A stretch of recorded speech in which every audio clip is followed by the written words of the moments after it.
So Scott, historic and exciting week for Crawley Town Football Club. How's the preparation been? Yeah, good. Spirit's really good within the camp. We've done some tactical stuff today. The players have trained well, so yeah, up to now, all good. Yeah, and how important is it this week that you don't do anything different to what you've been doing all season? Very important. I think that's key to how we work.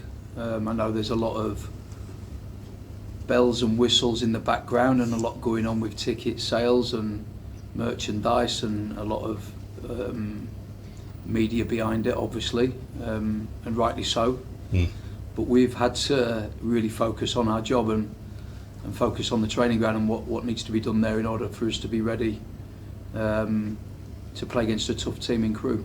Yeah, talking about Crewe, what kind of team are they? What are the dangers they present? Because they obviously beat you twice this year. Well, yeah, that alone is a worry that they beat us twice. But that I think the last game was in February, so we've played a lot of football since then, and I think we've evolved as well. I think we've evolved and become a better team. But yeah, listen, they've got good players. They've got good attacking threats. They've got really good defenders. They've changed shape quite a lot, so they're capable of playing a 3 at the back. They're capable of playing a 4 at the back. So yeah, Lee's a really good manager. I think he's done really, really well this year, and I really like him. I've had some really good conversations with him after the games, and we've always had a drink and been respectful with one another. And I think he's done really well. I think he's had a good season. I think they've had a good season. But we're really focused, and we're really focusing on us more than them. Yeah, well, we've talked a lot, and you said it after the game on Saturday, about you being the underdogs this year, proving a lot of people wrong. After Saturday, it appears that everybody's sort of woken up to what Crawley Town have done this year now and how they're playing. Does that change anything for you in the background, just with the expectation? And is it right now that people are actually taking notice? No, it doesn't change anything. I think we just have to go to work, and whilst it's an historic game for the football club, we're going to work. I think it's fantastic that the fans have been given this day out. I was really mindful of that. I wanted that for the fans because they've been brilliant to me and to the players, and I wanted to reward the fans with a day out at Wembley. I think it's a brilliant achievement. I'm really proud that I'm the first manager to lead Crawley out at Wembley. Really proud. But us as staff and as footballers, we're really concentrating on going to work that day. It's not day out for us, so we're really mindful of that. Yeah, obviously the club has sold in excess of 15,000 tickets. Can you even begin to imagine what it's going to be like when you do lead Crawley out there and see all those fans? No, not really. No, I did a bit of a rallying cry yesterday on social media. We want to try and get it over 20,000 if we can. I think that'd be an unbelievable effort by the fans. I mean, even if it's not, even at what we are now is an unbelievable effort, let me tell you. But if we can get over 20, that'd be that'd be amazing if we could do that. And I think it's a great effort. But the fans have been fantastic all season. I mean, they've been brilliant away from home. I'm really pleased that we're rewarding them with a great day out, and let's hope we're all celebrating at the end of it. Yeah, you've obviously already been to Wembley yourself and had success as assistant manager of Forest Green. Have you been passing on any advice about what it's like to go to Wembley for a big occasion to your players this week? No, not really, because I think each time you go is different. What I have done is I've leaned on my experiences about the build-up to what we did at Forest Green. I thought we got our preparation pretty much spot on in that game, even though it was a few years back now. So I've kind of fed off that a little bit about how I see the week, how I see our travel arrangements, how I see the night before looking and things like that. So yeah, I've fed off a lot of experience with that. But the players are going to feel it for themselves. They need to go out and experience that themselves, which they will do, obviously. Yeah, and talking about the players, we saw Will and Harry come off on Saturday. Is there any updates on them? Yeah, still being assessed as we go. neither of them up to now have joined in training, but we're hopeful that they will be included in training on Friday. So yeah, they've been off feet up to now just to give them that extra little bit of a recovery. So we're hopeful that they'll be included in the next training session. Thanks, Scott. Thank you. Hi Scott, great Hi. to see you again. I wonder if I could just take you back a little further, just general Wembley memories for you, what the place means to you as a stadium, as a national stadium, as perhaps somewhere you went as a kid, whatever really. Yeah, obviously growing up, you know, the FA Cup finals, you know, I remember some unbelievable finals at the old stadium, obviously, you know. So yeah, it's an historic place that every footballer, every manager, every coach wants to go and do their work in, you know, at some point, you know. I've been lucky enough to go there twice actually as a coach. Once with Swindon Town, I was part of the coaching staff that was in the League One playoff final, got beat by Preston. I was on the bench as part of the coaching staff then. And then of course with the Forest Green promotion from the National League to the Football League in 2017, I was the assistant manager then. So I've been there and lost and been there and won, so I know what it can be like in kind of both camps in terms of that. You know, I know it can be an amazing place when you win, and I also know it can be not a great place when you lose. But yeah, it's a fantastic stadium, obviously the new one, as it is now. It's an amazing stadium. My experiences of it have been, certainly the last one was a real good memory.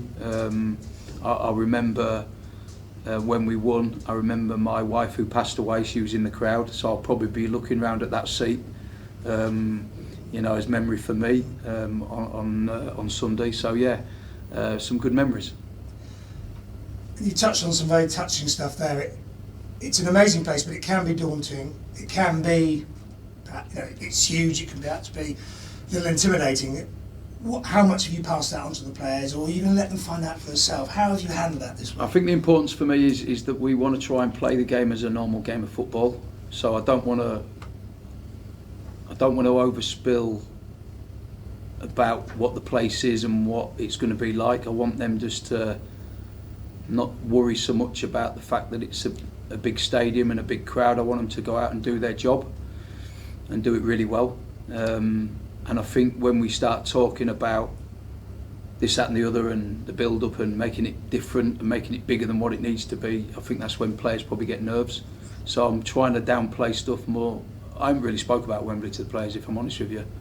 I've just gone out there on the training ground and coached the team like I normally do, and as if it's a normal game, which it is in my opinion. You know, like I said to you before, it's a day out for the supporters, but it's a day at work for us. But tell us about that day out for the supporters, because I know you're very proud that you've given them that. People coming from all around the world, all sorts of stories, people changing plans and everything. You and the lads have, you know, you've set this up for them. You've given them this day out. So. Yeah, no, it means everything to me. Honestly, the relationship that I built with the fans there has been fantastic, and I'm so proud to be the man that leads the team out. But I'm also really pleased that these supporters who've been brilliant with me certainly and the team, to give them that day out is absolutely superb. You know, we broke so many records this year, and again this is another record where it'll be the biggest crowd that's ever watched Crawley Town play ever. You know, that's just an amazing record. You know, amazing record, and you know, and like I say, let's call for more fans to go and buy as many tickets as they can and get as many there as they can. Be part of that record breaking event in effect. You know, it's a fantastic stadium, fantastic. It'll be a fantastic day out. Hopefully the weather will be good, and hopefully you'll see Crawley win. You're playing Crewe, who aren't a huge club, lots of history, but aren't necessarily a huge club either. Are you still little old Crawley, still underdogs? Do you think? You played so well in that semi-final, both games. You put yourself on the world stage now. Yeah, but I think we played like that most season. I think the reason why we're probably not underdogs is because of them 2 games against MK Dons, right? But we played like that all season. It's just so happens that it was live on Sky and somebody saw us. Because that's the truth. We've played mostly like that all season. We haven't probably dispatched teams as well as maybe we should have done in performances like that. But we've pretty much played on that, at that level most of the season. There's been times when we've had dips. There's been times when we've played like that and lost. But we have, in general, played like that. But no, I still think, listen, I think Crewe's a bigger club than you give it credit for. I don't think it's actually a small club at all. When you go there, they've got that massive main stand. It's a really well-run club. They've always had, players coming through the academy there. They've always had a way of playing. They've had good managers historically. I think they're a big club. I don't look at them as a small club at all. I think they're a decent-sized club. And listen, it's a big challenge for us. A big challenge. Like I say, we haven't beat them this season. They beat us twice, so it's going to be a tough game. Finally, for me, the players have delivered for you all season. You're asking them to go once more, aren't you? One more game. That's a lot to ask, and I'm sure they're delighted to give it a go. You can't predict what'll happen, but are you ready, and are they ready? Oh yeah, we're really focused. Like really focused.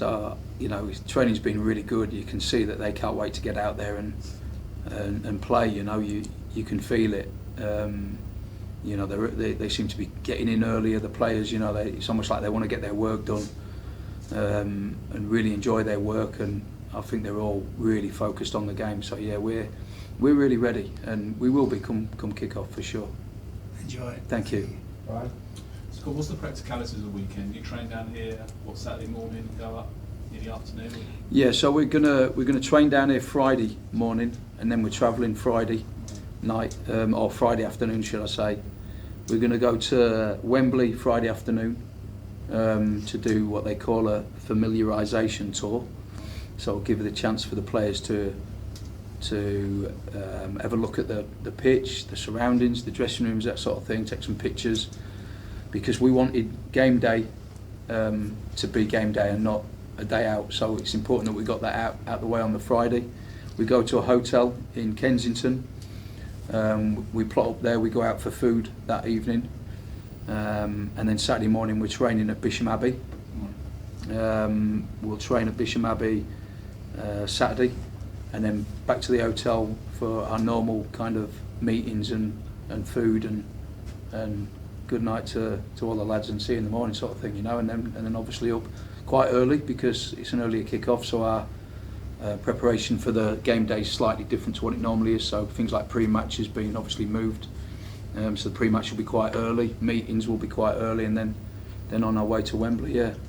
Can I speak about recruitment? It's obviously key to any football team. You spoke ahead of the semi-finals about your players that nobody is, I know maybe in inverted commas, but how pleased are you with the recruitment you've done, and how does that actually work? Is it you and a small trusted team, or have you got a big network? Or Recruitment's been outstanding here, which is the reason why we're at Wembley on Sunday, because we've got some really good players. There were players that were, how can I put it, potentials. There were potentials. There wasn't the finished article.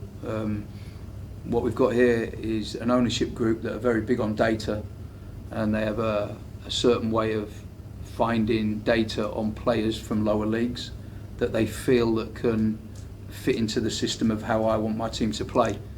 I then look at them players in real detail and say yay or nay, basically. And the system's worked. The system's really worked, and the players that we've signed have fitted in perfectly. And we've got some outstanding players here who, had it not have been for the data, we might have missed.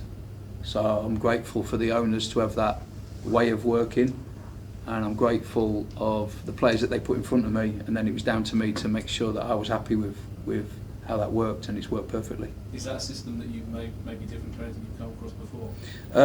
Yeah, slightly different. We'll look at certain key markers for players. For argument's sake, Dan Horsey is a good example of this. Dan Horsey scored 5 goals, I think it was, in 2 seasons. Not many managers would have touched him. No disrespect, but they just wouldn't, because all managers want to see their centre forwards put the ball in the net.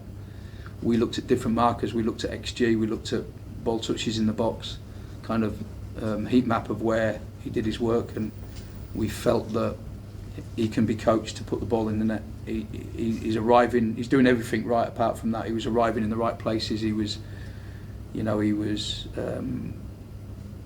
getting into the areas where he could hurt the opposition, but without hurting the opposition. So we polished it with a lot of work on the training ground and made sure he had that last final bit of putting the ball in the net, and he's done it outstanding. I think 24, 25 goals. I'm not sure of the number, but in all competitions it's something like that. And brilliant, a great kid as well. Like, really pleased for him. And just finally, you've got numbers, but how quickly do you evaluate the actual person that they're going to be actually able to take this opportunity? Usually, the minute I meet them, I can tell, and not only that, we do a lot of due diligence on the person themselves and make sure that we're getting good people in here. That's important to me. We don't just want to sign footballers. We want to sign good people, and I think that's what we've done here. I've said it in past interviews where, when I first come in, we had a lot of loose professionals, players willing to pick their money up but not willing to do a lot of work for it, and I clocked that quite early and realised that the culture needed to change here. So I did that, and the people that I brought in now are proper people who are willing to run hard, and I'm willing to run hard for them as well. I'd run through a brick wall for them, let alone the other way around. They're great lads. Okay, thanks. Thank you. Thank you. Just one from me. There's a sense that this is a bit bigger than Crawley Town FC, and it's a bit more about Crawley Town. So what would you say to people who've seen that football on the roundabout and never seen this place? You mentioned your rallying cry to Crawley. Let's hear it. Yeah, no, listen, I don't know what there is, something like 150 chimney pots in Crawley maybe, I don't know. But let's get more people down here watching, because it's good football. You could clearly see that on the telly the other night. We play proper football. We don't always get it right. We don't always get it right. We will play like that and lose, and sometimes we don't play like that and win, But we have a go. It's a good atmosphere here. And you'll always see 11 young men running hard for the cause, running hard for the badge. And it's a pleasure to come down and see that, I think. But yeah, like I say, I don't know how many chimney pots are in Crawley, but probably 150,000. I don't know the exact number, but let's get more on board, because it's a special place. It really is a special place. We've got some great lads here, and the fans are unbelievable. Just be part of that. It's like a cult, innit? They're brilliant. The fans are unreal. Be part of that, and I think that we can really create that, certainly at Wembley. Hi Scott, you've touched upon this already, but you look down that badge in your chest there and it says 1896, 128 years this club's been going. You're the first manager to take them to Wembley. Your players are the first players to represent the club at Wembley. Are you aware of the magnitude of that? Probably not, actually. When you put it like that, I probably need to sit on my deck chair in the summer and reflect on it. I think when you're in it, you're in it. You know what I mean by that? I'm so kind of focused on the job and focused on the work. I think it probably will take me a bit of time to actually sit down and reflect and think, wow, that's unbelievable. And I do feel that it's unbelievable now, but I suppose because I'm so focused on coaching the team and making sure that everybody's okay and making sure that we go to Wembley really prepared and ready to play against a good side, I'm probably not thinking too much about it. You know what I mean by that? And I think it will probably take me a bit of time to actually reflect. And when I do, I'm sure that I'll be really proud. Well, I am proud. I'm a very proud man to be doing that and to be leading that this brilliant football club out at Wembley for the first time. Football fans love little quirky bits of trivia, and one of them was that the only two clubs that have never been to Wembley were Crawley Town and Accrington Stanley. No, obviously it's just Accrington Stanley. Was that a stat that you were aware of? I was actually, yeah. Funny enough, but not straight away. Yeah. I think it was mentioned to me maybe a couple of months ago. I thought that's interesting, that not that it drove me on, because it didn't. I think you're driven anyway. But yeah, I didn't know that until a couple of months ago. But yeah, interesting. So let's hope we see Accrington there one day. and again, you touched upon this a little bit earlier as well, but the last time you were at Wembley, Hayley was there too. How emotional are you expecting Sunday to be? And if this doesn't sound too corny, are you sort of expecting her to be there with you on Sunday? I don't think it'll be emotional, because I'll be so focused on the game. Maybe after the game there might be some emotions with myself, maybe. I'm I'm not an emotional person really. I struggle with that. But yeah, I'll probably look at around that area where I know she was sitting in that last time, you know. Yeah, I'm just listening. I'm just so focused on the game, but I'm sure there'll be some emotions at the end of it when it's all finished and done. No matter what the result is, I'm sure there'll be something there, you know. Yeah, 3 p.m. on Sunday. That's when the emotions might come out. That's right. Yeah. Exactly. Yeah. Fantastic. Best of luck. Thank you. Right. All good? Yeah, we're done. Thanks, guys. Done. Yeah.